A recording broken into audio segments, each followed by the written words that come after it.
One by one, Guam senators calling on the Calvo Administration's fiscal team to explain Bill 1S.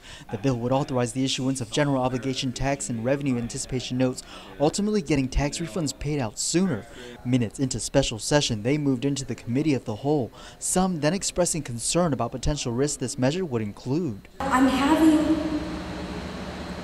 very serious considerations in wanting to support the issuance of tax refunds immediately, when all we're yielding under a best case scenario is under $50,000. Some folks cannot wait. We don't hear a lot of taxpayers asking us about the interest. They're asking for their money now.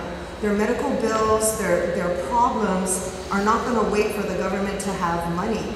And that's basically what's been happening. Others like Senator Regine Bisco-Lee asking about the alternative. If this bill does not pass, will the government still be obligated to meet its obligations to pay taxes? Oh, definitely. As I mentioned, so everybody's going to get paid. They're going to get paid, and they're going to get paid by September. You know, the payment of the TRAN is based on what we would have paid out in refunds. So that was kind of the whole premise of doing this, is to say that our people need their money quicker. Senator Tommy Morrison shared his support for the ongoing efforts to get the refunds to the people. Is it safe to say that we are not creating new debt?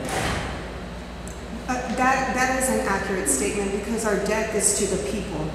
We already owe the people this money. We are going to accrue interest on the amounts owed to our people. We're simply moving that debt to a bank, getting less interest, and paying our people out quicker. I mean, that's the bottom line. The discussion follows a series of public hearings, heartfelt testimony by those in the territory who need their money now. Though it was not part of the discussion, Speaker B.J. Cruz has picked apart the governor's bill, saying he doesn't support it, adding that its passage may pose negative impacts to GovGuam's financial health. He since drafted a substitute version that would limit the authorized borrowing to fiscal year 2018 only, reduce the amount to be borrowed from $75 million to $40 million, along with removes the debt ceiling increase, as he states Guam law requires that such act be considered in separate legislation. In response, Adelup saying to the speaker, quote, "Your substitute bill does nothing to help.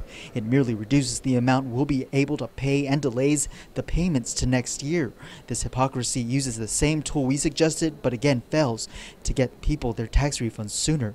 Lawmakers will reconvene for another round of questioning with the fiscal team around 9:30 a.m. tomorrow. Reporting for Guam's News Network, Wahoo Sinek Delgado.